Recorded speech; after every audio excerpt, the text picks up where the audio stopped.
ইয়াশ তার 5 বছর আগের এক্স ওয়াইফকে অজ্ঞান হয়ে পড়ে থাকতে দেখে তাকে উঠিয়ে নিয়ে আসে। আরে এটা আমি কোথায়, এখানে কিভাবে এলাম? ইয়াশের ছবি এখানে, তার মানে কি আমি ওর বাড়িতে আছি? স্যার, আমরা এটা নিয়ে কাজ করছি, কোনো ক্লু পাচ্ছি না, বুঝতে পারছি না কে ওনাকে অ্যাটাক করেছে। আমাদের ফোর্স নিজেদের বেস্টটা দিয়ে চেষ্টা করছে, তাড়াতাড়ি খুঁজে বের করার চেষ্টা করো। এটা কি খুব সুন্দর জিনিসটা?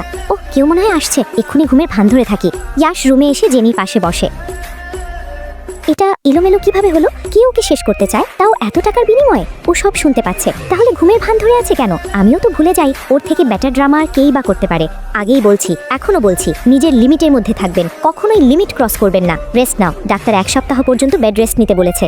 হ্যালো মাম্মা, কোথায় তুমি? কখন আসবে? অনেকদিন হলো তোমাকে দেখতে পাই না, প্লিজ তুমি তাড়াতাড়ি আসো। তুমি কি চাও মাম্মা এক্ষুনি তোমার কাছে আসুক? হ্যাঁ হ্যাঁ, আমি অনেক হ্যাপি ফিল করব তুমি আসলে। Wait for me. জেনি লুকিয়ে ওর মেয়ের কাছে যাওয়ার জন্য বের হয়, তখনই পেছন থেকে ইয়াশ ওকে ধরে ফেলে। আবার এখান থেকে পালাতে চাইছো? ইয়াশ ওর কোনো কথাই শোনে না। জেনি ওর মেয়ের কাছে যেতে পারে না। পরের দিন ডাক্তারের কাছ থেকে ছুটি নেয়, ওর মেয়েকে নিয়ে ঘুরতে যাবে বলে।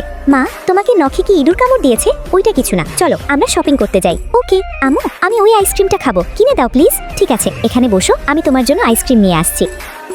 আরে আইসক্রিমটা ওইদিকে। হায় আল্লাহ, মাম্মা মনে হয় এখনো আইসক্রিমই খুঁজে পাইনি। আও সরি আঙ্কেল। ওমা কি মিষ্টি, কি নাম তোমার? আনায়া। আনায়া, তুমি এখানে একা একা কি করছো? হারিয়ে যাবে তো। আঙ্কেল, তুমি দেখতে অনেকটাই আমার পাপার মতো। আমি তোমার পাপার মতো দেখতে? আনায়া, তুমি একা শপিং মলে এসেছো? না, মাম্মার সাথে এসেছি।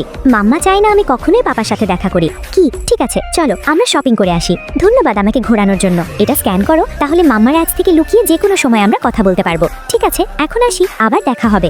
আনায়া, কোথায় তুমি? আনায়া, এখান থেকে কোথায় চলে গিয়েছিলে তুমি? মা, আমি শুধু আইসক্রিমের লোভ সামলাতে না পেরে আইসক্রিম খেতে চলে গিয়েছিলাম। এরপর থেকে কখনোই এমন করবে না, চলো ঘুরতে যাই।